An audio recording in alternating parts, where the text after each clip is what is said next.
Connor screamed as the wraith dug its fingers into his side. With the other hand, the thing held the handrail, pulling itself using Connor as leverage.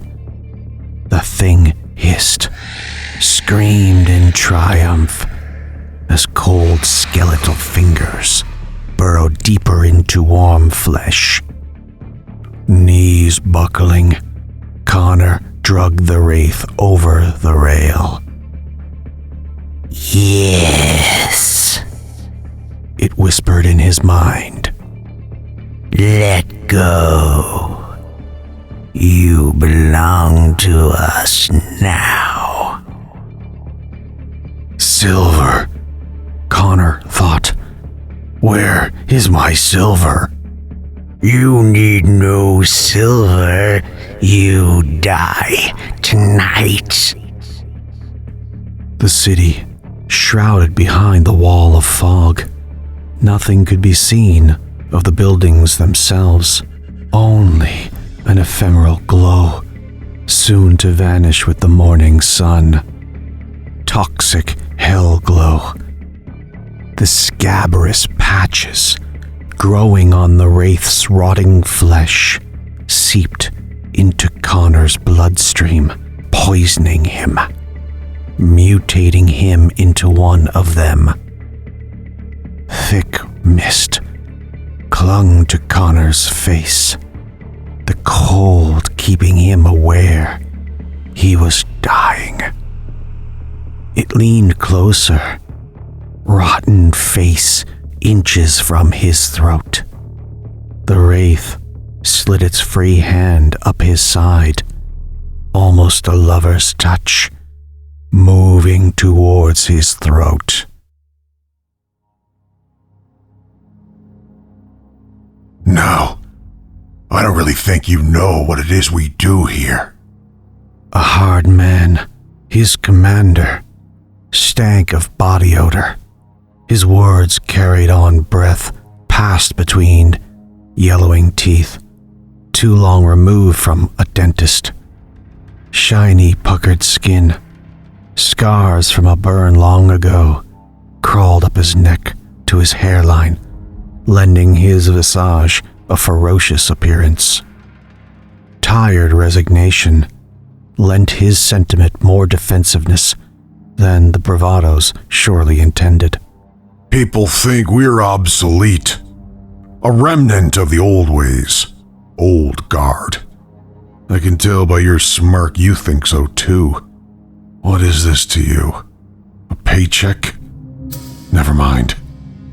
The commander waved a dismissive hand. "I already know." The one-sided interview continued.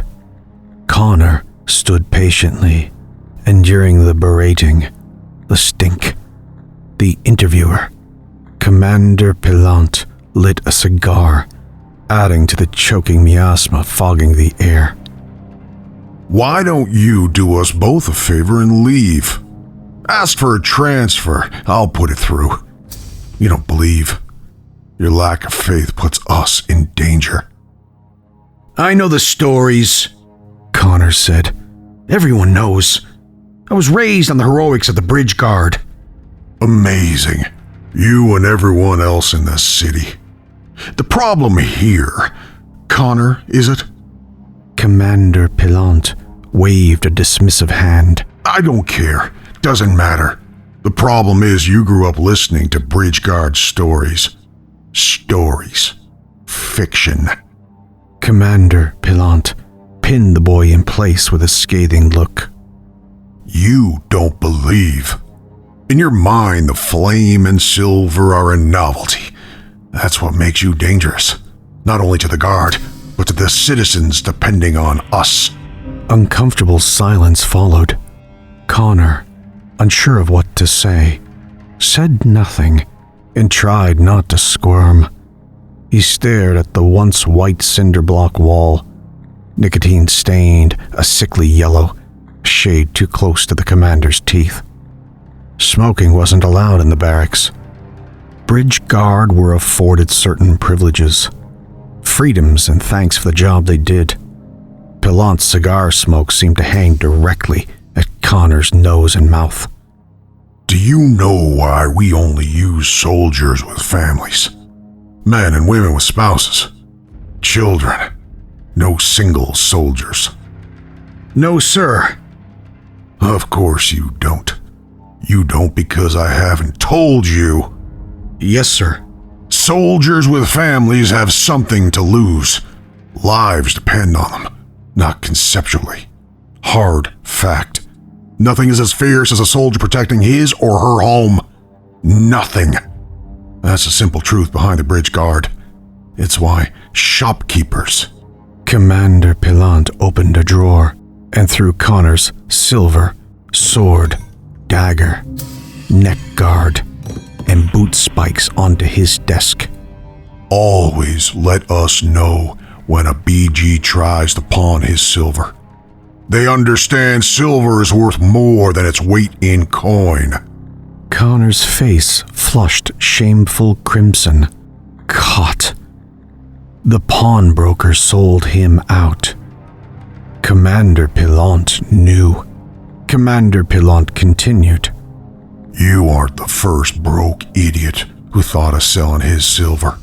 Some are desperate. Sometimes soldiers, young soldiers, think they know everything. Pillant made quotation marks in the air. It hasn't happened in so long. It must be a fairy tale. Dropping his hands to the desk, he continued. The scars on my face aren't a fairy tale. I can hang you, you know. Dereliction on this scale is grounds for a death sentence. Sir, please. Pillant held up a silencing hand. I said I could. Not that I am. Calm down. Sit. Connor's knees felt watery. His thighs shook, flooded with adrenaline. Death sentences were for criminals. All he wanted to do was feed his family. A wife and 3 kids needed more than he had to give. Transferring to Bridge Guard fed his family. Once the paychecks caught up, but they needed to live in the meantime. Groceries, rent, utilities, insurance, and basic living expenses for 5 added up. Connor sat hard in the chair, across from Commander Pillant, feeling an odd mixture of shame and gratitude. Connor's guts quivered. The room seemed too hot. The cigar smoke followed him, managing to stay directly at mouth and nose level. His throat kept involuntarily closing, making an odd clicking noise. Commander Pillant scooted the ashtray closer to Connor's side of the desk, enjoying Connor's discomfort. We've been too long without incident. Whenever there are dry stretches like this one, soldiers inevitably get slack. Discipline goes right out the window. Instead of coming to me, we have programs to help guard families. You went to a pawn shop to sell your silver. Soldier, we are due for an event. Fog might roll in tonight. I'm sorry, sir. I was only trying to feed my family. I didn't know about any programs. Because you didn't ask. Bridge Guard is unique in the city for a reason. That reason is why you aren't swinging underneath the gallows for treasonous insubordination and dereliction of duty. How would you care for your family from the end of a rope? Sir! I need every able-bodied soldier I have. You're going to take your gear. You aren't going to try and sell it again. Ever. I bought it back from the broker, and you keep whatever he paid you for it. I hold your debt now. You want to pay me back? Every penny. And you will never, again, attempt to sell your silver. Are we understood? Yes, sir. Until I say differently, you are my runner. Station 9 to landfall. It's coming. You feel it, don't you? It doesn't matter. It's coming regardless. Be prepared. Connor stood grateful for the reprieve. He snapped a smart salute which Commander Pillant returned before dismissing him. All told, it wasn't too bad. Pillant hadn't hung him. He still had a job, and the money from the pawn attempt. Connor's family remained housed and fed. Runner duty sucked. This section of the bridge was the worst. From the guard posts where the bridge touched land, opposite the city, to the first barrier. On the 9th, depending on which direction you were heading. On a normal day, the bridge was filled with traffic. People coming into or out of the city. Commerce, commuters' bicycles wove through the foot traffic. Lovers walked to picnic along the shoreline. Life moved over these main arterial hubs, into and out of the beating heart of the city in a steady pulse. 10 major bridges and thousands of other, minor, smaller ones connected the islands of the city to each other and to the mainland. Most were accessible any time. Not this one. Of all its siblings, it stood alone, needing the bridge guard. Known locally as the bridge, it didn't always lead to the western bank of Far Island. On certain nights when fog lay thick, the gap spanned, led from the city to somewhere else. It didn't happen often, and the citizenship of that elsewhere necessitated the barriers, the signals, the silver, and the flame. The bridge guard protected the city. The event happened 4 days later. Connor left Station 9 as the fog began creeping up the river, obscuring the banks of Far Island, as well as the city opposite. The braziers on landfall should have been lit, and Connor was dispatched to see if there was a problem. Tensions in Station 9 were high, as a bout of nausea passed through the guards on station. Universal nausea was a prime tell of a dimensional shift.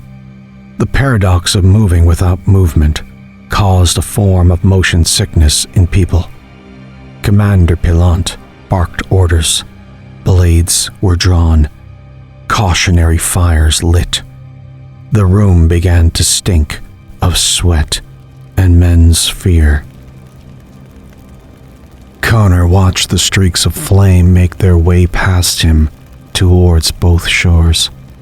The system such that a flame lit in one brazier would channel the fire to all, keeping the bridge lit in an outline of flame with larger bonfires marking the safety of the stations.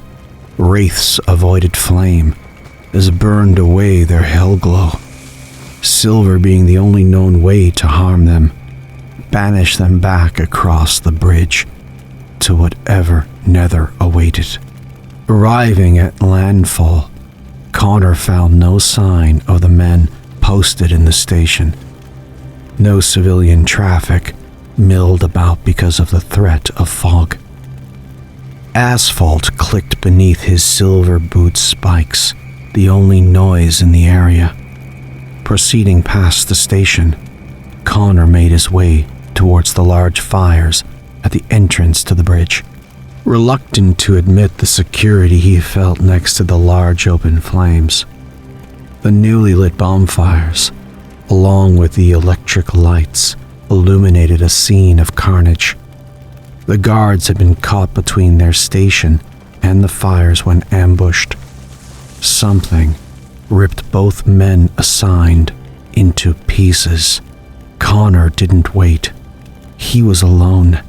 The fog settled over him in a cold caress. The unnerving silence around him belied the sense everything was all right. Connor ticked along faster, knowing there was less than a quarter mile between him, life, and support. Drawing his silver, he held the blade in a low, ready position. The weight of the blade lent little comfort. Glowing shapes moved through the fog around him, impossibly high above the river. These shapes moved ever closer toward the bridge. Some passed above or behind him, always keeping the veil of fog between them. The sword in his hand moved up into a more defensive stance. A hand he never saw shot over the handrail, gripping him above the hip. Connor's hand felt the hilt of his sword on the tarmac path. With the last of his energy, he slashed across his body, severing the arms of the wraith as it clawed toward his neck. Connor noted, in an abstract, clinical way, the blade met the slightest resistance before passing through the wraith's flesh, almost like cutting smoke. The wraith hissed as its arms dropped free from its body, merging into the fog before hitting the ground. Connor pushed himself to his feet, removing the thing's head with another effortless swipe. The skeletal fingers continued wiggling inside him. A few staggering steps, and he fell again. He didn't have the strength. The wraith managed to pollute his blood. Nothing would save him. Other wraiths made their way onto the bridge, moving toward him. They'd tear him apart like the Far Island guards. He thought of his daughter, his wife. As his eyes closed, he thought he saw Commander Pilot, swinging flame and silver. Is he gonna die, sir? Become one of them? Snippets of conversation Connor heard as he floated in and out of delirium.